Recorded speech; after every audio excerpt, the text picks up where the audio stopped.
嗨，大家好，我是 Andy。那香港呢，现在终于开始降温了，红叶的季节也已经到了。那我今天要带大家去的是被称为小桂林的流水香水塘拍视频。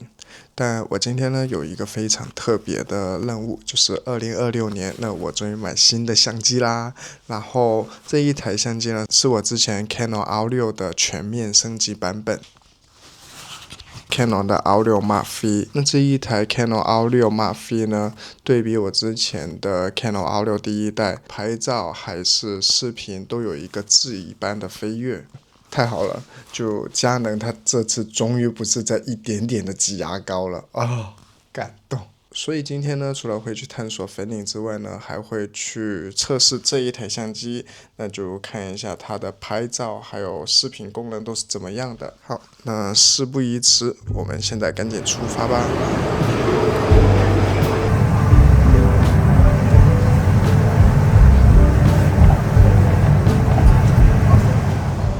我现在的位置是在粉岭地铁站的 C 出口。那现在的时间呢是早上的7点多，因为去看红叶的话，可能晚一点的时间呢会有非常多的人，所以我就想尽量避开人群，早一点进去拍摄。那我们现在就赶紧去坐52B吧 ，Let's go。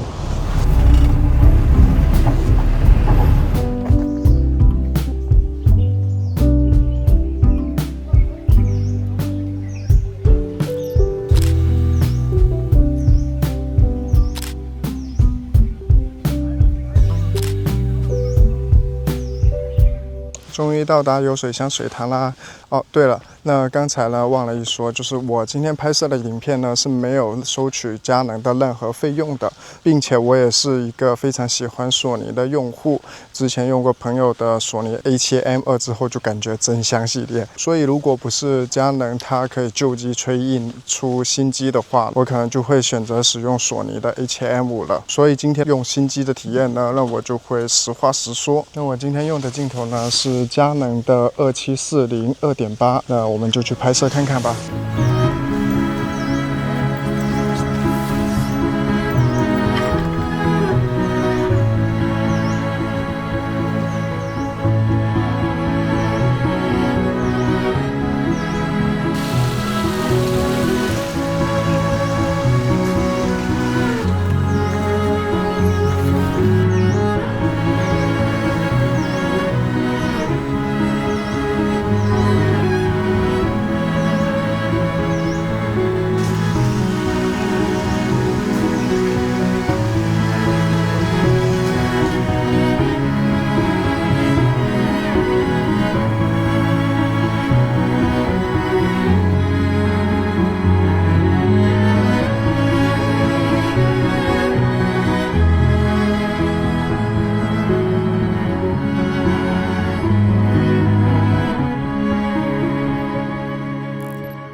那目前拍了一个上午的体验来说呢，我是觉得还蛮舒服的。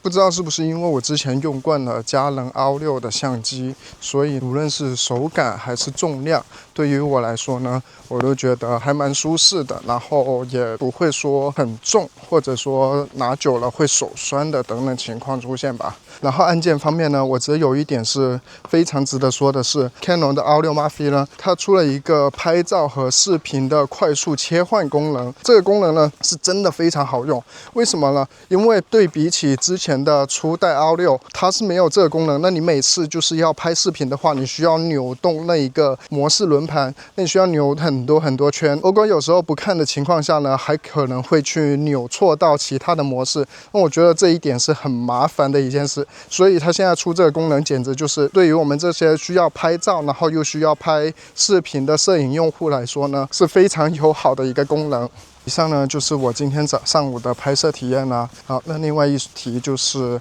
如果你想要来观赏红叶或者说是来拍摄的话，那建议的时间呢是12月到1月的这一段期间，因为这一段期间来呢，拍摄红叶是最红的时候，那观赏性也是最美最好看的时候。那时间上呢，我自己是建议说是在早上的时候来，不要下午来。下午来的话，基本上就是人山人海，你什么也看不到，什么也拍不到，基本上就是拍人看人，下饺子。对，所以建议是早上。好，现在肚子饿，那我们现在回去粉岭市区吃午饭，然后下午的时候在市区扫街拍一拍。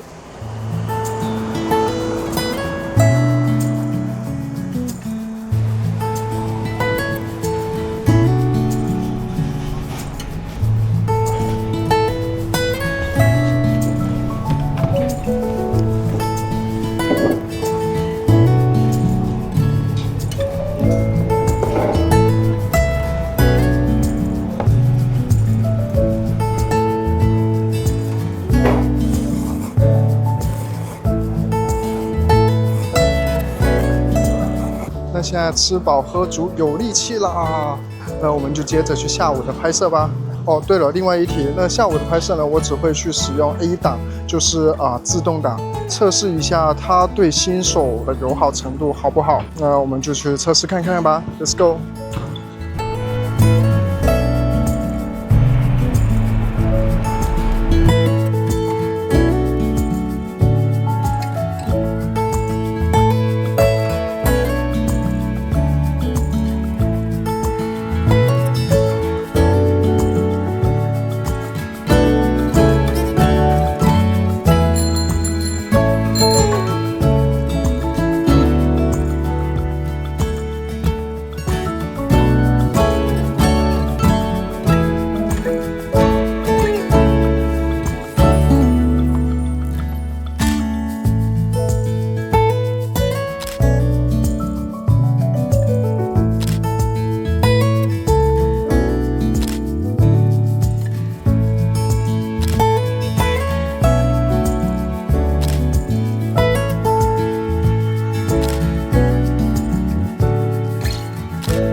好，拍摄完回到家了。那我们现在就来聊一下今天的拍摄体验，但我这个拍摄体验会先撇除掉一些，比如说正常的拍摄用户不会用到的一些功能，比如说是它的 7K 拍摄，还有12比特的丰富色彩，还有每秒40连拍等之类的，就单纯的以一个像我这种就是又要拍照，然后又要拍 4K 视频的这种摄影用户去说。那我们先以照片来说，照片的话呢，那现在这一台相机呢，它用的是3250万像素，那基本上呢就是把它截图下来之后呢也是非常的清晰，对比我之前用的初代 R6 2000万的像素，那这一台3250万的像素真的是太香了，给我的感觉夸张一点说就是天差地别。那再来一个就是拍照片的话还有一个对焦功能，那对焦的话就基本上佳能跟索尼还有尼康，他们3家公司是目前为止开发对焦功能这个是最好的3家公司了，那所以对焦这方面就不用去多说了。好，再一个就是拍摄视频防抖，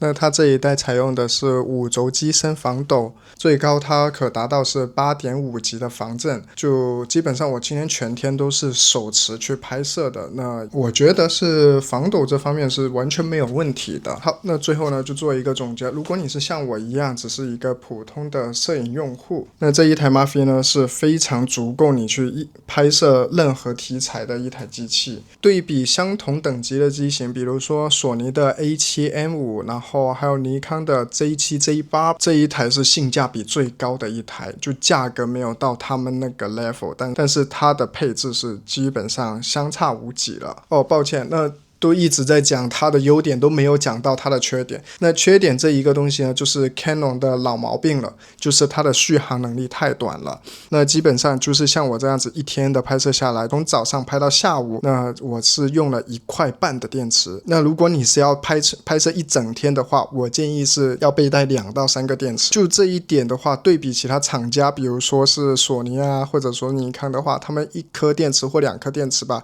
可以拍摄一整天下来，就是从早拍到晚。那我觉得佳能在续航方面呢，还是得再加把劲。那如果现在的你呢，是在挑选相机方面犹豫不决，或者说是想要看Canon R6的一个实测的话，那我希望这条影片的分享呢，可以帮助到你去选择到你喜欢的一台机器。那我是 Andy， 我们下周见，拜拜。